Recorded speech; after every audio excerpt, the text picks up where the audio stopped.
All right, welcome back to Politically Homeless. That's the name of the channel. Thanks for being here. It's also a philosophy. My name is Dave. Thanks for being here. James Roguski, one of my favorite people. Honestly, he's back with us, and he has some interesting information for us. I'm not sure what it is, but he's going to explain it to us. James, how are you, sir?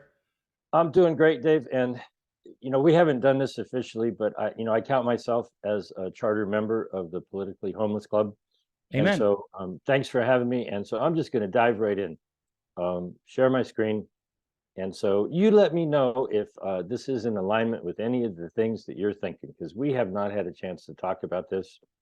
And so, I think many people are aware that I've been talking about the WHO, but I'm shifting gears here a little bit. Um, at this moment in time, as far as I know, there may be information out there, and if somebody has it, please put it in the comments on this article when you see it.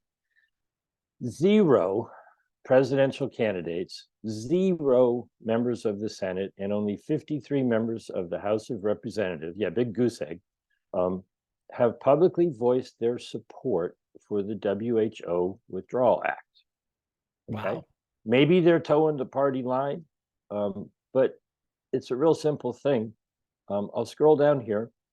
HR 79 is known as the WHO Withdrawal Act. It's been kicking around for 9 months. I've been promoting the daylights out of it.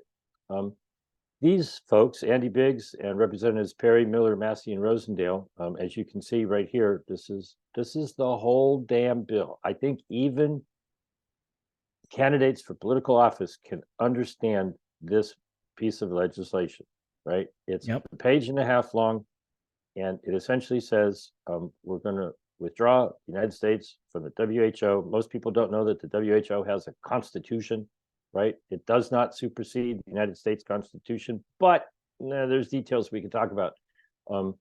This would say three things. The president shall withdraw from the WHO, stop giving them money, and repeal the act that got us involved in the first place. All right. Mm-hmm. And so I know this is impossible to read. It's very small, but there are 53 members of the House who have sponsored the WHO Withdrawal Act. So kudos to them. You can click on this button right here and say thank you.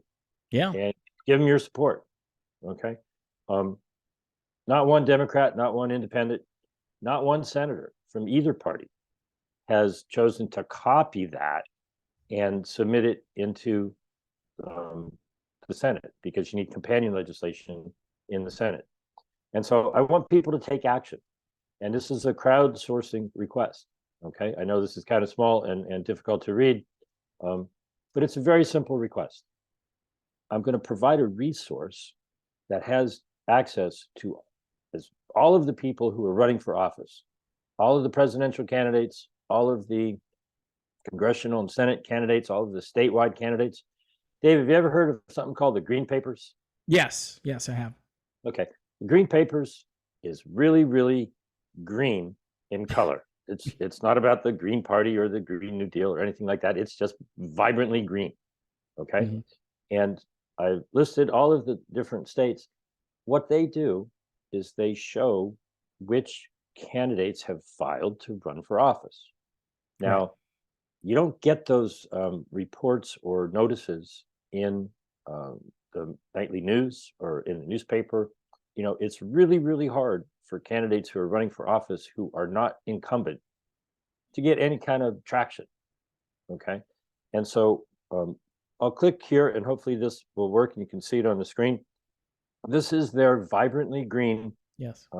webpage. Okay. And this particular page is all of the 2024 presidential hopefuls grouped by party. Okay. So as you can see, there's a couple of Democrats that are major and minor, a bunch of Republicans, 5 libertarians, Mm-hmm. American Independent, American Solidarity, Yep. 7 independent candidates, and so forth for president. I'll go back to the previous one. But what I am asking everyone to do is click on all of their, click on your state as a Mm-hmm. starting point. But you can I'll click on California. It happens to be my my state. And you can click on all of the other states here. And if you scroll down, man, have we got a nice little race going for Senate here in California. Latest entry is Steve Garvey. You know, that's a little bit of news out there. Oh, yeah. Former baseball player. But look at the cast of characters that we have to choose from. Wow. Okay. Maybe there's one good one. Maybe. You see Adam Schiff on there? Oh, man. Well, you know, it's a blessing and a curse. I live in the district that is purported to be represented by that person. I do not call him my representative. I will not say he's my representative. I live in the district that he claims to represent. Yeah. And so, you know, just in California, now California's got a interesting primary. We don't vote for Republicans or Democrat. We vote for whomever, and the top two go to the finals. Right. Okay. Right. And the general. And so what the Green Papers does, if you're not familiar with it, you've obviously been here before. You know, we don't have a race for governor or whatever this year, but you can go down and you can see all of the individual candidates for each congressional district. Okay. So this is just the number of candidates in the first district. Yep. Right. You go down to the second district. And so what I'm asking everybody to do, and I think it's in alignment with the concept of politically homeless. I don't really give a crap what your party is. Right. And you know what? I'll take that back a little bit. You know, if your party is crap, then it's crap. And if you're following the leadership of your party and you're putting party before country, you need to go. Now I know election integrity. I know it's all crazy. I get that. Maybe the state you live in is a little bit better than my state. But the point is, if we, the people, just keep pushing the same buttons and electing the same people into the same offices, do you think you're going to get anything different? Now, it would be earth-shattering to have just a couple of not Democrat, not Republican people elected into Congress.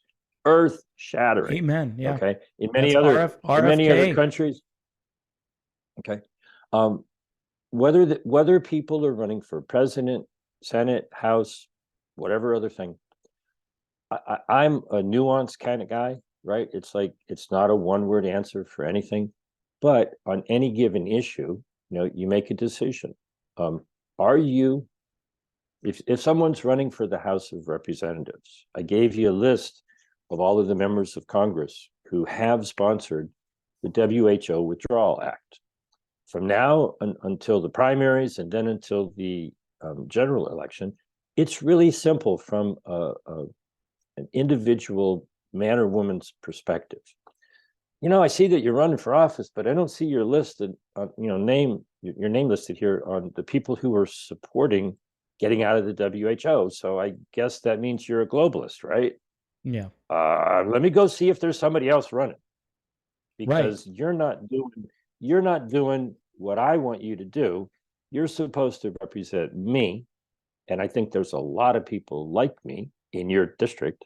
You're just not paying attention because you're listening either to your lobbyists or your donors or your donors or some globalists. Right. And so they need to be politically homeless. They need to be booted out of office. Yeah. And so we did a video about a week or so ago, and the YouTube algorithm didn't help you out too much. No. But I put out a call for volunteers. I put out a call for people to, give me a call, 310-619-3055. If we want this country to be what we want it to be, we have to support people who are running for office who are listening to us. And, I've had a lot of people make a lot of phone calls, talk to a lot of Congress people. We went from, I guess it was 5 original co-sponsors for the WHO Withdrawal Act, and now we've got 53. So we're making a little bit of traction. Okay. But, representatives and senators and even the president, They need to understand that we, the people, are their bosses. And if someone's not doing the job, they need to be fired. So I'm an advocate for throwing the bums out. Yeah. Now, I get it. I get it. This is crazy. This is difficult. This is unlikely, to bear fruit. We're not going to be like the government in Israel that, has so many parties, they can't even form a government, right? Yeah. That's not necessarily good either. No. But in many other countries, it's not just one party and another party. There's, other people involved. At the very least, we need to support people who are running for office all the way down the line, who at the very least they have a voice that resonates with what we want. Because the more we speak into the universe what it is we want, and the more people hear, the truth as it really is, not all this propaganda that's coming from politicians and the media, we'll have a better chance of shifting the narrative and shifting the Overton window so that the things that we demand become the norm, not the things that we've been getting from all of the people who are currently in office. So Yeah. That's my effort to give some support to anybody else out there who feels politically homeless. You're not alone. There's a lot of us, and we need to come together and bring our force, to bear on this, upcoming political season. Yeah. Amen to that. James Roguski again. Anything else we need to know, James, before you leave? You always dox yourself. You did that once already. So any other information? All this information is on jamesroguski.substack.com. And you can give me a phone call, 310-619-3055. I'm open to input. I want to work with people on an individual basis. I'm obviously unaffiliated with any party or any candidate. I think what we, the people, need to do is support people who are at least exhibiting a propensity to listen to us and reflect our own values. And, just sitting back and taking what they're given is just not good enough. Yeah. Yeah. We definitely need to be activated and be activists. And sometimes that means you have to call people and kind of be a pain in the butt. So if you haven't done that, if you haven't called your reps, that's one thing you can do. Also, check out James on Substack. James, thanks for being here again, brother. Talk to you soon. And we got to check out Dave's shirt. Yeah, it's it's a work of art, right? I didn't make this myself, but they're available if you want to get one. I got it off of Amazon. I know a lot of people don't like Jeff Bezos, but someone else most likely designed it as an independent distributor and put it up there for sale. So you should check it out. We can all be politically homeless together. Thanks, Dave. All right. Thanks, James.